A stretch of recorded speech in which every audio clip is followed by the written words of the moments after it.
Welcome back to my channel, artists. Today we'll be making Monoprint Portraits. Step number 1, draw a face shape. So I have an oval for the face shape and neck and shoulders. You might also consider adding hair here so that when we paint it, your person doesn't look bald. Step number 2, paint the background. You can paint your background any color you want. I would suggest painting your background one single color rather than mixing colors. When we mix colors, it makes things more interesting and fun and exciting, which is great, but we don't want our background to be more exciting than our face. So choosing one simple color for the background is probably the best idea. If you want to think about those cold colors kind of fading into the background, you might even consider painting your background a cold color.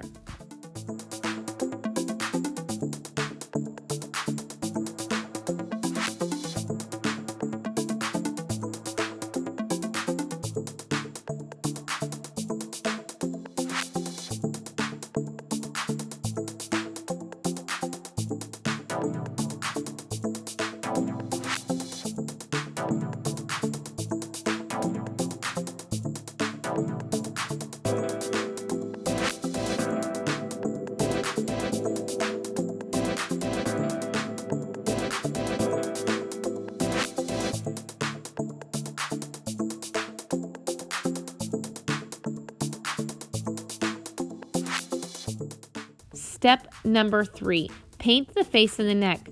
Now you're going to notice I'm painting the face kind of an unusual color.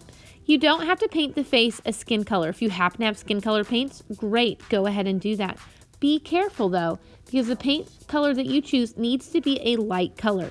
I didn't have a light regular skin color, so I thought it'd be fun to do light green. It really doesn't actually matter what color face you have, but the ink that we're going to be using to finish our artwork will be a darker color, and you can't put a darker color on top of another dark color and really see it very well.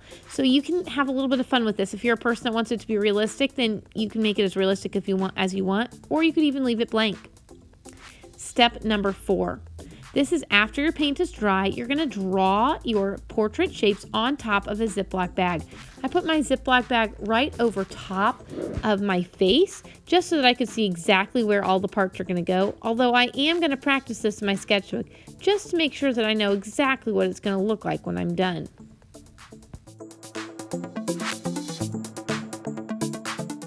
Now that I'm finished with my drawing, I'm going to pick it up, flip it upside down so the wet marker touches my paper, and press hard.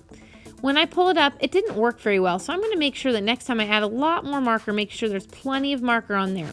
I'm going to take a baby wipe I can wipe off my I can actually wipe up off my ZIPLOC bag that way, and I'm going to actually get started again. Make sure your ZIPLOC bag is dry when you start. This time I'm adding a whole lot more marker just to try to make sure I keep it as wet as I can and to make sure as many of those lines connect back over. It doesn't have to be perfect, because when you blot it down and get those blotted lines on there, they don't show up perfect. You do just want to make sure you have a lot of marker. Step number 5, flip and press your bag. So I'm going to flip my bag, this time press it on top of my face. I'm going to rub as hard as I can, trying to get all that marker to actually connect to the paper and absorb up into the paper so I can see the very best that I want. Now, you might choose when you're finished to redo some details or add more. You're welcome to do that. You might also want to choose to add some hair to the background. Wipe off your ZIPLOC bag and continue. What will you create?